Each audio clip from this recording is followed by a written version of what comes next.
Every single day, you and I turn on our taps. We turn on our water taps and clean water just shows up. We brush our teeth, we wash our hands and cook dinner. And it's an automatic, it just seems so normal until one day it's not.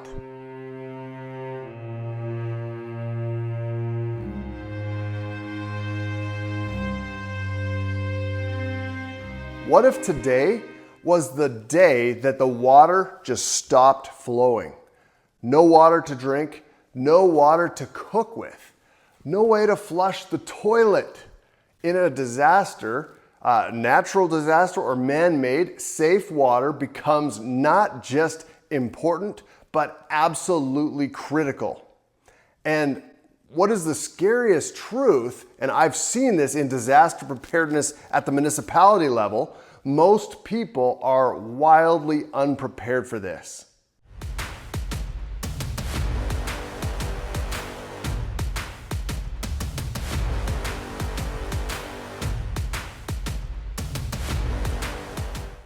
As always, I want to extend a warm welcome to the channel. If you're new here, I'm Arlen, and this is my mission, and it is very simple: to help families like yours become more fit and ready to face anything that the world throws at us.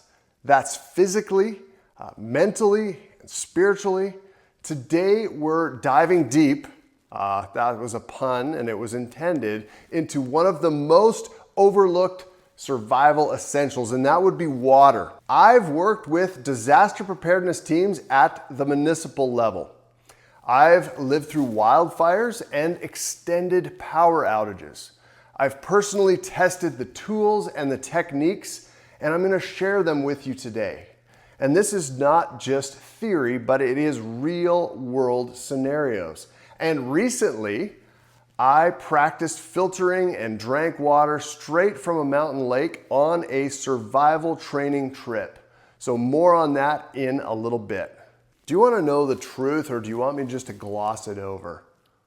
I figured you'd want to know the truth. So here is the hard truth when it comes to water.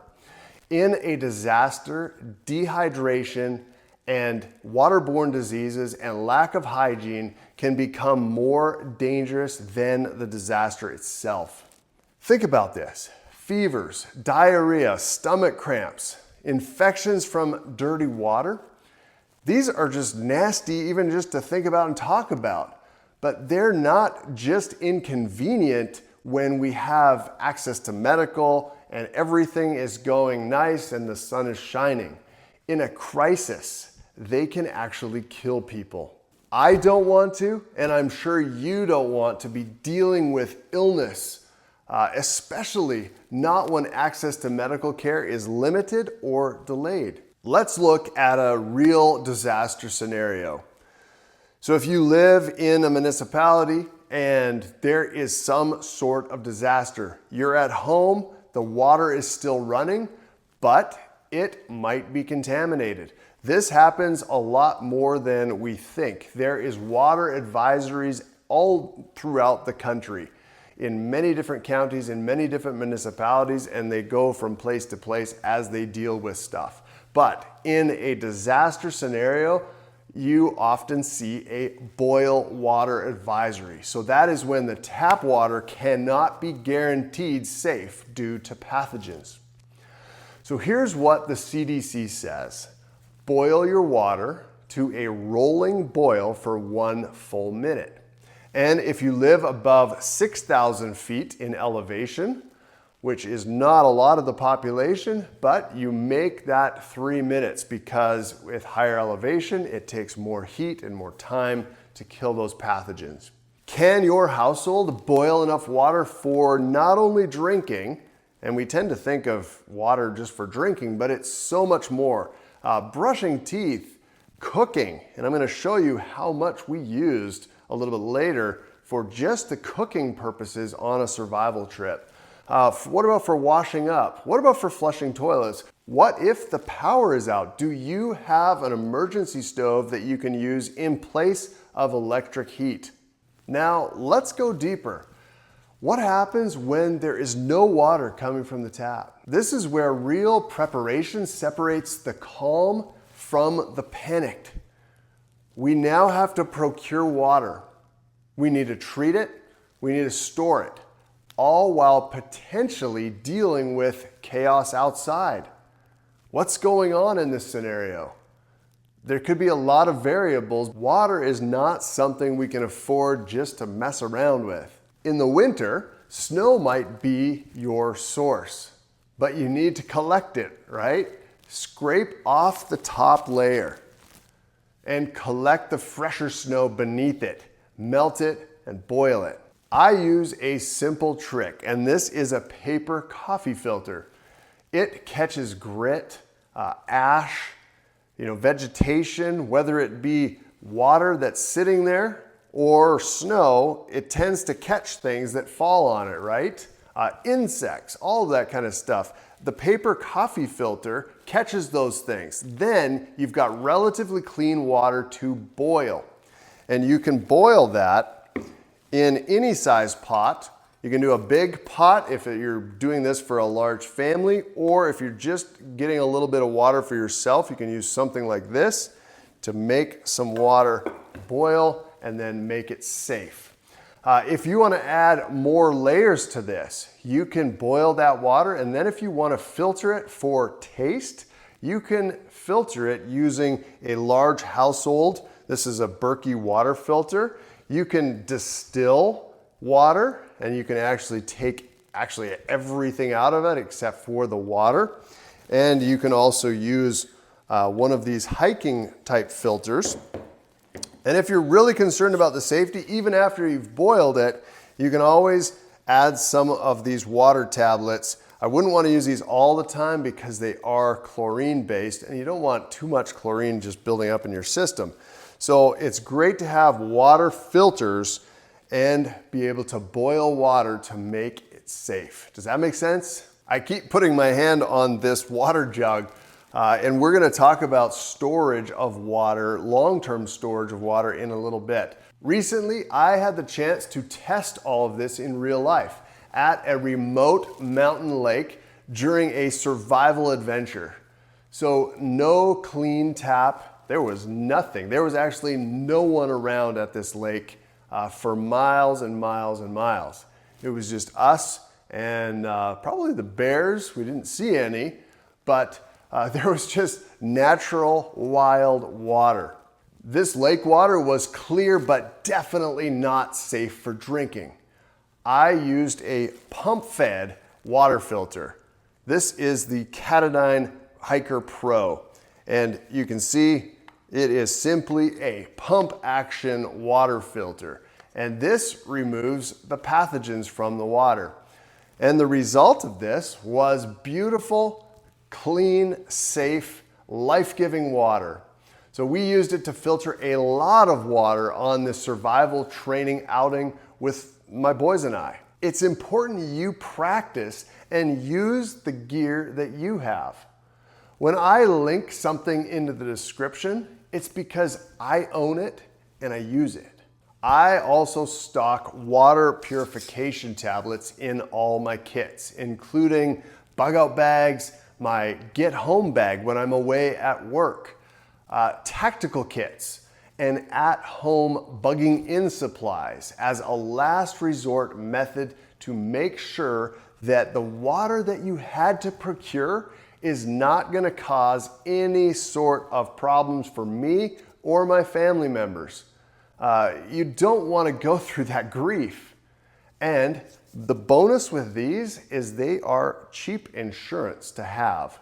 In my opinion, in a disaster, from what I've seen, if you have to bug in, you're sheltering in place, if you have to bug out, if the grid is down, this knowledge could mean the difference between having hope and actually being a lot more hopeless. You might be asking, how much water do I need? And like I said, we're now getting into the storage aspect of it. But you have to also think in the procurement of water in a real emergency, how much water do I need to treat? So most agencies say to store at least 1 gallon of water per person per day.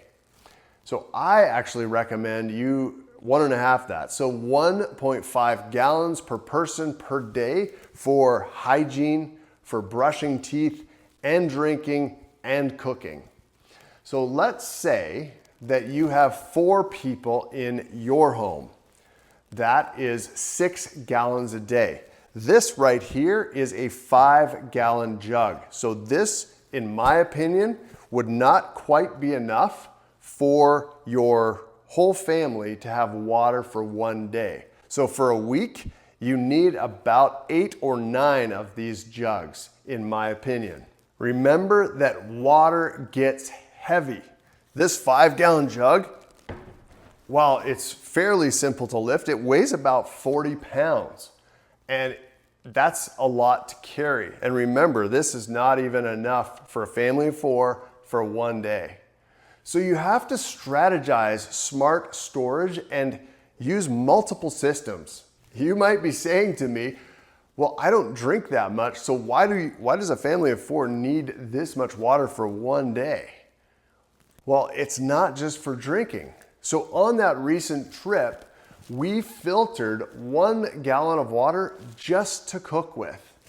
And that was just 4 of us going up on an overnight trip into the backcountry. Water rehydrates the best long-term preparedness food, in my opinion. That is high quality freeze-dried food. It almost weighs nothing. It takes up less space, and freeze-dried food lasts 25 to 30 years unopened, and it tastes really good. My boys and I love this food out on our overnight that we took in the backcountry. It was so beautiful. Get it from a good, high-quality brand. I linked a great freeze-dried source in the description.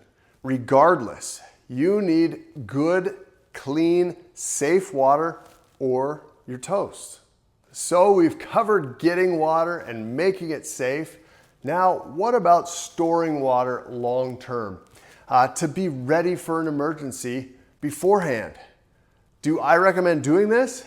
Absolutely. And here's how I do it based on what some experts recommend. One of the ways I store water long term is in these 5-gallon jugs.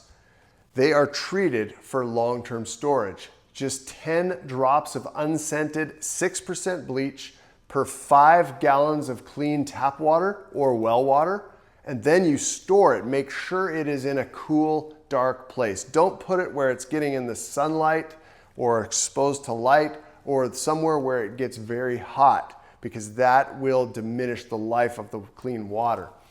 Now, why do I choose this 5-gallon? Why not some huge tank? And I may develop a larger tank in the future for our preparedness needs, but I also like the fact that these are portable.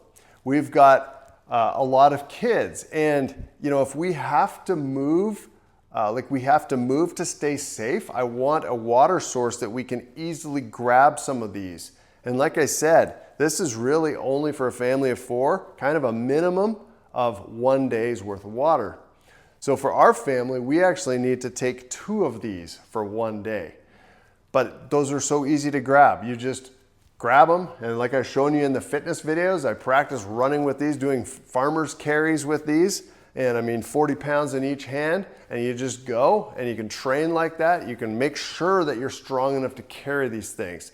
If that doesn't work for you, I also carry 1-gallon jugs as well, and then your typical water bottles along with that. So we've got multiple options for these things, because you don't want to just have one thing that you're relying on. I like to get multiple vectors and multiple ways to store water and transport water. Even if you're keeping these jugs in a cool, dark place, you want to refresh that water about every 6 months. So a good practice is to label those jugs, then you know how long that they've been in there. Keep it simple, keep it safe. Or, as Gandalf says in Lord of the Rings, keep it secret and keep it safe. Kind of close. Like I was saying, We also store just regular bottled water for our 72-hour kits, and each one of our bug out bags has a Nalgene as well as one of these cups for purification of water and storage. So we take water very seriously in this family. We store water in various places around the house, and we also store water in our bug out shelves, which is just a system where we have all of our bug out bags, and we have water, and we have an extra stove that we take along with, and it's just easy to grab that stuff, throw it in a vehicle, and go if you need to. I want to share with you something that's a really important part of this video, and I don't think enough of us talk about this in the preparedness community, but this water may not just be for us. And what do I mean by that? In a disaster, you may become someone's lifeline. You can help, but only if you're ready. I believe in being prepared not just for self-survival, but it's to be a source of strength for others. It's not about panic. It's actually about love for others. So yes, be wise and don't compromise your family's safety. But if you have extra and you feel led to, you might literally save someone else's life. So you've watched this video. Now what? Well, here are some practical action items that you can take. Number one is calculate your family's daily water needs. Know that number, right? Decide then how you're going to store that amount for anywhere from 3 to 14 days. And buy or test your filter. So those of you that have a filter like these, test it, work with it. If you're using this kind of filter daily, as we did for years, when we were on a municipal water supply, we actually took some of the nasty stuff that the municipality put in, we took it back out. And so we've used these filters in real life. So I would really suggest that either get the filters, or if you have filters, use them, test them, make sure that you can use them in an emergency. And then practice boiling and treating water now before it is an urgent situation, right? Use this and boil water. It seems simple enough, but practice when there's no electricity and there's no lights. Use your headlamp, boil some water. Put yourself in that scenario, because then when it actually happens, you'll be a pro, and that's what we want, right? So write it all down and make it a real scenario for you and your family. Write it all down. It'll become clear when you have your action plan in one place and you can take care of everything, right? You can see all the different ways that our family takes care of water, from the distilling of water. So you make sure you get rid of any metals that are in your water, any pathogens that are in your water. This is an amazing way that we take care of our water. Every day I run this thing. And then we've got the big filter. We're not currently using this, but because we have another filtering system that is in the house. But when we didn't have that built into the house, we use this all the time, every day. It's an amazing thing. You can just dump your untreated water into the top, and it comes down into this reservoir, and there's a little gauge here that tells you how full that is, and you simply run it into your glass like that, or your cooking pot, whatever you're doing. This is for outside, and getting from outside sources, whether it be a pond, a lake, a stream, whatever. Obviously, the faster the water is running, usually the cleaner it is to a point, unless it's a flood stage river or something like that, and then you want to stay away from that.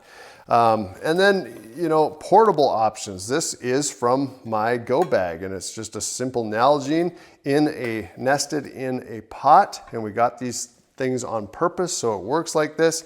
Very convenient. You can just slide that into your backpack and you hardly know it's there. And this is your backup, right?